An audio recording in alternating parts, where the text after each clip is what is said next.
This is the Global Podcast Network, where executives and professionals connect, share, and inspire. Stay tuned for the conversations that drive success. Yeah. Welcome back, everybody. I give our next guest major props and credit for what he does in working with children. And there's so much going on there that comes into play in terms of just patience and so much more. We're going to start there today.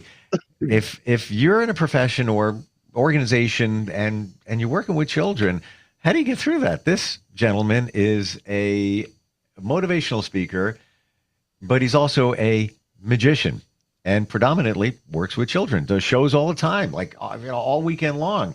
He is the amazing Kevin. He's back with us. How are you doing today? Oh, I'm doing good, Steve. Thank you very much. Happy Thursday. Another wonderful day. Yeah. It's good to be up and moving. Went to the gym a couple of days, got some exercise in, It's funny we're having this conversation today because I was at a function last night and saw somebody I know. Her name is Michelle, and she runs a preschool out of her home.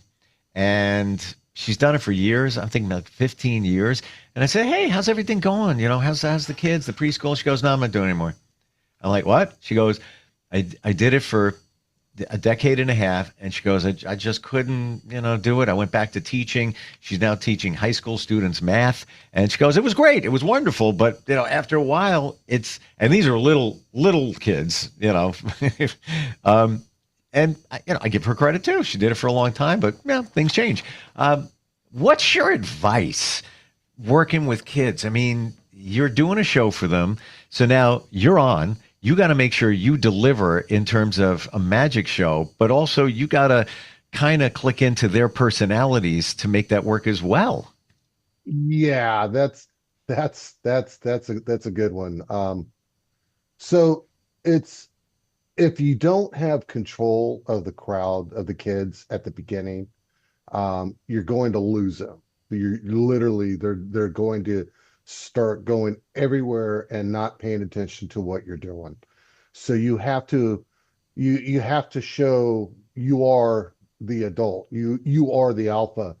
And but you got to do it in a fun way so that the kids are like, okay, yeah, cool. I want to do this. So you create a need and a want at the same time. So one of the shows I did over the weekends, I had kids. I hate this. This is one of the things that's a pet peeve of mine. Children on floors, not on chairs, not sitting on a couch. Everybody on the floor. And the reason for that is that if you put them on a couch and the other kids are on the floor, then the kids on the couch, they swing their legs. They're playing with the cushion. They become shiny and distracted. And little kids are going to be shiny and distracted no matter what. So you got to control that aspect for little ones, and it's a constant 1, 2, 3, 4. Another trick 1, 2, 3, 4. But laughter, funny, silly, because as an adult, we're going to go, that's stupid. Why'd you put a shirt underneath your why did you put a chair underneath your shirt and go, where did the chair go? I don't see the chair. For adults, we're just like, you're an idiot. But for kids, that's funny. That's funny. The great Zucchini. I love Eric. He is a wonderful guy. Great for preschool. Number one in his market in the Washington, D.C. area for children. And I picked up a lot of tips from him. There's when the kids are becoming unruly, it's the energy is too built up. They need to disperse it. So then it's like, okay, everybody stand up. We'll do the 1, 2, 3 count, crisscross applesauce. You prolong it, you miscount. You say, I didn't say that, and you make them listen to what I'm saying. And then if the energy's still high, then literally everybody go hide. I'm going to count to 10. When I find you, you got to come back and sit down. Or you play a little game. with them. I know it's there for you're there for a magic show, but you're there for entertainment. You're there to pivot on the on how things are going. The magic will follow. You'll go right back into it and do some really cool tricks. But if the energy for the kids are over the top, then you need to let them explode. You need to let them go, and wave their hands in the air and scream and be children, and then turn around and go, okay, all right, now everybody sit back down. Here we go. And then you start into another trick. Sometimes you'll have an unruly child, one that wants to be the star of the Ooh. show, the class clown, Ooh. when school, the funny guy or the funny girl who's always wanting to put me in the picture, the Jim Carrey. Um, and and you have to recognize that, hey, look, you're not the star. I am. And I How do you and do that? How do you put them in their place, so to speak, well, in a nice way? I need a volunteer. And they're all raising their hands. Me, me, me, me, me. I'm said, sorry, I can't pick the memes. That's in the hand. It's in the magician's handbook. No memes allowed. So you can't say that. Matter of fact, put your hands down. All right. Crisscross applesauce. No talk. Shh. I'm really looking for somebody who's really, really good. I'm looking for that person that's excited and want. I'm looking for the oldest child here. I'm looking for the oldest adult, somewhere between the ages of 4 and 6. Do you know anybody that's between the ages of 4 and 6? Oh, the birthday person. Oh, okay, great. I'll have you come on up. And then if I'm picking I'm not going to pick the child that is overly explosive because they are going to want to be the class clown and try to be the star of the show and be foolish. And then in that case, I just turn around, stop, and look at them. I said, stop, sit down, sit down. Would you ever pick that child who's, giving a lot of attention and wants a lot of attention and is kind of in your face and they're the one that's always standing up, and would you pick them either to pacify them or in a nice way put them in their place, or would you think, this is going to be a challenge here for So, you and everybody else? so the integrity of the show, I would not pick the child. Okay. If if I got control of the child by basic ground rules, are you going to behave when you come up here? If you don't, I will make you disappear. Now go sit down. Or I know that's terrible to say it like that, but again, they're Wait, gonna but no, laugh. wait a minute. I'm giving you carte blanche because you're establishing that you are in control, which you said the first thing that out of your mouth, and I get it. Like, it's kids need boundaries. Even pets need boundaries. They need to know who's in charge. It may not look that way, but that's what they're looking for. My headphones died, so are you still able to hear me okay? Perfect. Okay. So shiny penny on that one because I just forgot everything. That's the beauty about no. If a kid's acting up and running out, some of the things that I've seen other performers do, and we take our cues from other performers. I mean, that's how we learn, Security. Mm, Security, that's cue for parent. Take care of your kid. He's mm. being an asshole. Okay, address it. Or sarcasm comes out and says, "Don't make me call security. They'll take you and escort you right on out. Do you hear me? Security." And look up and laugh, and the parents will laugh because they know that I mean it, but I don't mean it, Yep. but I mean it.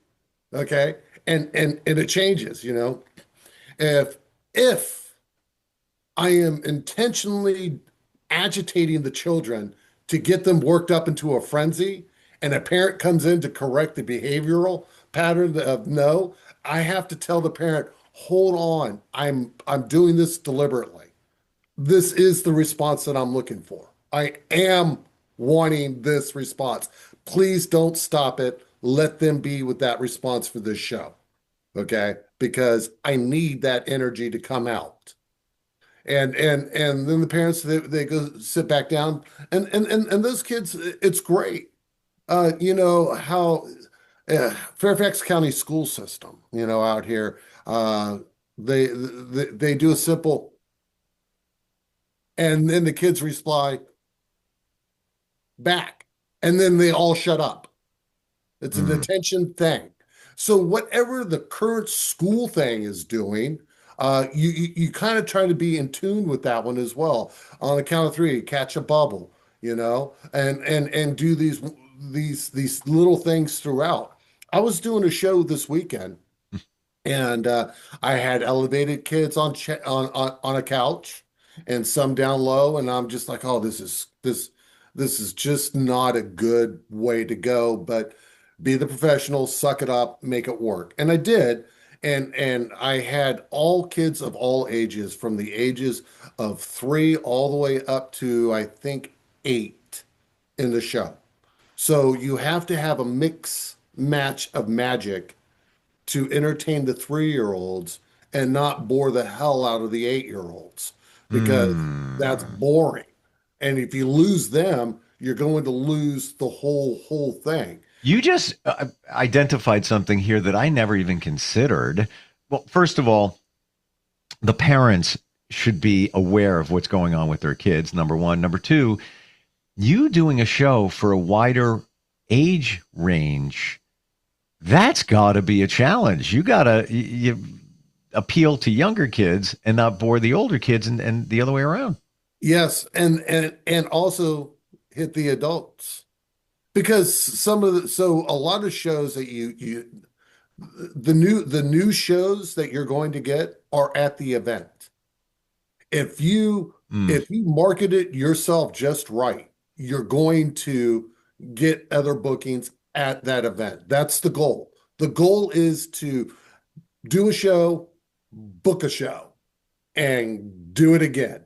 And that just keeps that thing going. I've seen it done. I know it can be done. If you've seen it and can do it, then do it. Back to the kids. The one of the parents there was like, "Hey, are you a substitute teacher? I would love to have you come in and teach one of my classes, because you just have a way of bringing those kids in and locking them down." And I think it's personality. I think it's how I was raised, and the environment and the people that I was inspired by.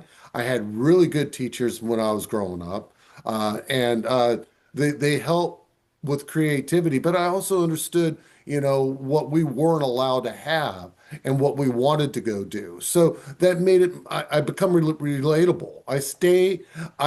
I change my attitude back to the younger version of when I do my shows. I bring that kid energy back in. I'm still an adult. Hey, look, there's two sides. They're going to see they're going to see one side. They're going to see the magician. But when I'm dealing with parents and I'm talking to them, I'm not just the magician. I'm a whole nother level of person. That's actually really cool. I never thought of it that way. And the younger version of you comes through. But universally, I believe that as adults, we should always stay curious, like we were when we were kids. I did a post on LinkedIn the other day, and I called it "Eat a Cookie Like a Kid." You remember when you were a kid, you grab that cookie and it was like, all right, I'm going to open, let's say an Oreo. I'll twist it apart, got this little piece here, and you take the moment and you savor it and you think about it. Yes, exactly. Now take that. My wife laughs at me because I got chocolate chip cookies and a cup of milk. I mean, I'm sitting there, I'm like this. Yeah. And my wife's just like, oh my goodness, you're so adorable. You do cookies, and I'm just the best. Why do it? Why have the cookie if you're not going to dip it in the milk or savor the flavor? Oatmeal raisin. I just break the little raisins off for a second, but then take that to life. Everything you do, eat a cookie like a kid, where everything is magical and you're thinking about it and you're intentional and all of that. That curiosity. So that's amazing that you sort of channel the the younger you through. Well, so the one of the things that I've learned, it's so hard to regenerate energy the older you get. If you it's like muscle memory. It's like the gym and exercising. It's the get ups and the get downs. If you're not getting up to get down and get down to get up, then you're missing the ability to live healthier. And you have to maintain that regiment going in order to provide that energy that goes out. And if you become the energy that's going out and the energy that comes back is greater than the energy you put out, you catch a second wave. Wow. You get literally a charge that just fuels your ambition, your routine, your crazy quirkiness. Um, uh, there's a routine I have. It's called a cut and restored. It's cut and restored rope. Okay, and I don't know if I spoke about this before, but I got two people, one on one and one on the other, and I have a rope, and I put it in their hand, and I take the rope and I slide it on over and bring it over to the other child and say, okay, grab this. And as they go to reach for it, I pull it back and I turn and I look at the kid. I say, don't pull it. Don't pull it. Okay, don't pull it. And then I turn around and I do it again and I try to hand and I pull the rope back and I look at the kid and I said, "What are you doing? Don't pull it. That's not nice. That's not hold on, wait." Okay. And then I do it again to this child and I pull it back and she pulls my finger. I said, "No, no, no, no, don't pull my finger. That's a bad result." And then go into cutting the rope but they're laughing because none of and what I do to one child on one side, I do the exact same thing on the child to the other side through the routine. And the whole trick is a failure. It's a set failure till the end of the climax where I show the rope and it's completely restored again. And it gets a really good I reaction, love it. but I love it. it creates interaction with the two kids and the other kids seeing that I'm the one that's pulling the rope. I'm the one that's doing it wrong. Like, okay, we're going to count, you need to take a container and shake it and turn around 3 times. But in the process, it doesn't set up that way. They pour the beads in, they put the lid on, they give it a shake. And I say, okay, now you got to turn in a circle. They turn around, but they don't shake the can. I'm like, you got to shake the can too, then turn around. Okay, now you got to do that 3 times go. And then they're on two. And I, whoa, whoa, whoa, stop, stop, stop. They need to count. And then they start counting and she goes again and I'm like, no, no, no, no, wait, wait, wait, wait, wait. You were going the wrong way. You need to go the other way now 9 times because you were going the wrong way all of those other times. So you got to go the other way now 9 times. And then, they start counting and I'm holding my hand up, 1, 2, 3, 4, 5. And then I go 4, 3, 2, 1 and count backwards instead of going up like they're going to 9. I'm going back down to 1. And I say, oh, whoa. I said, who was counting backwards? And I was like, you were. I said, no, I was not counting backwards. You guys were counting backwards. No, no, no. Oh, okay, we got to do this again. And then I have the kid, let's get the child dizzy, and if the child isn't dizzy at the second time around, I go, all right. I said, um, you're not dizzy, are you? And if they say yes, and then I say, it's a pleasure to meet you, Dizzy. I'm the amazing Kevin. Or the other one is, hey, are you Dizzy? And they go, no. And I say, oh, good. I'm glad you kept your name. And hopefully the subtleties, the parents will pick up on that one. I said, sometimes the jokes are for the adults. And then I throw the beads in the air and they turn into a beaded necklace and it's a big woo moment that captivates them. It's a strong effect. I give a beaded necklace to the girl and have her go sit down. But Do you it's a ever whole do you ever routine. mess with the parents? As part of the act for the entertainment of the kids. Oh yeah, all the time. So there's another trick that I have that's hold on. Uh so this is just one of those things.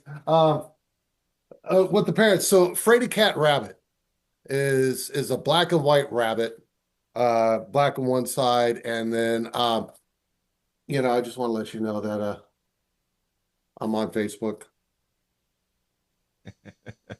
or we put it this way. Okay. I can see it. Yeah. Sorry, shiny penny, ADD, squirrel.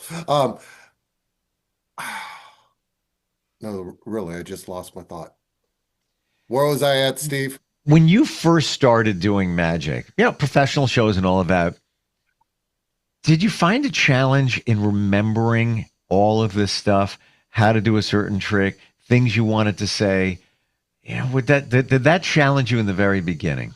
Yeah, it did a little bit, but once muscle memory kicked in, and I learned the pattern, and I created the script and wrote it out. This is what you're going to say. This is what you're going to do. This is the next step of what you're going to do. This is the next step you're going to do. Move on to this one. Do this one, this, and this, and do it just like this, and do it until you can't stand it anymore. And then that's when it'll start changing. Do you feel, and this is a question universal for all of us in many things we do, did you find that in the beginning, once the nerves went away, a lot of this stuff started coming easier, where you remembered stuff and all the pieces kind of fell into place once you kind of push the nervous, because I got to believe in the very beginning, I was a little nervous. You can't mess this up. Okay. I want to put it like this. Have you ever played the lottery? Sure. And have you ever played the roulette table? Gamble. At some point. Yep. Okay. So there's a 50-50 chance on black or red coming up, right? Yep. In the lottery, there's the odds of your number coming up are fairly high. It's always different every drawing, no matter what. Every ball is going to be a different one, regardless. Yep. So that means that every show that you're going to do is going to be different. Every interaction that you're going to have is going to be slightly different. You got a 50-50 chance of having it go the way that you want it to go, no matter what. Yep. So a mind thought process, because the brain doesn't know any different. If you tell yourself you've been here before, you've done this before, and you'll be fine and everything will work out, then your brain is automatically in that reality. And it will stay in that reality until you are finished. And if something goes astray, the brain will react to it like, okay, that was part of it. Let's move on to the next one. Here's a catch line that you can throw out. And that just it'll start to become more fluent and more natural in doing. Great advice. Got to tell you, we're out of time, but I want to just validate what you just said. I do it when, let's say I have to go to an event. And, in my mind, I visualize, all right, what's it going to be like? What are people going to be talking about? What are they going to be wearing? What's the vibe going to be? Well, I picture me there already. And Kevin, I got to tell you, it usually turns out just that way, where it's almost as if I've been there already, and easy peasy, everything flows great. And, I feel acclimated before I arrive. That is the greatest thing, because it's like, is this going to be a shit show, or is this going to be like awesome? And you automatically, it's going to be awesome. But once you get a read on everything that you're seeing, you're like, yeah. But it looked really good and really successful in the presentation. But sometimes in our own mindset in the back, where we talk to ourselves and go, yeah, that was a shit show. Yeah. But you know what? That's the other part of it. I'm sure what you do in performers, we may think, oh, that didn't go well. The audience like, this is great. This is great. They have especially when things go wrong, they have no idea that it went wrong unless you call it out and turn that into, magic. TheAmazingKevin.com, your website. You're available around Virginia, Stafford, Virginia, in that geo, right? Stafford, Quantico, Fredericksburg, Richmond, Springfield, the tri-state area is the best way to put it. Maryland, DC, all over. Hey, if you want me to come out to Dubai, I'd be more than happy to come out there. It'd be a little expensive charge for it, but it's still the fun part of doing things. You know what? If somebody wants you bad, they're going to pay. Include some of that Dubai chocolate. My jury's still out on that. I don't know. I'm not really sure. Thank you for today. Thank you for the insight. A little different. So many people, teachers, even organizations. I'm on the board of different scouting organizations where we have to deal with kids. And thank you. Blue and gold events. The blue and gold events, they're coming in. Yeah, that's the scout thing, I host them. I as a volunteer. So I'm using your information as everybody else is. I appreciate it. And those kids are great. I do shows for them all the time. Matter of fact, I give our scouts a discount rate. Cool. because it's for the youth of our children, and our children need to be strong and have good creative experiences while they are growing to define where they want to go in life. This is getting too deep for me now. Thank you for today, buddy. I really appreciate it. We'll talk soon, okay? Thank you, Steve. I appreciate it, man. This is the Global Podcast Network, where executives and professionals connect, share, and inspire. Stay tuned for the conversations that drive success.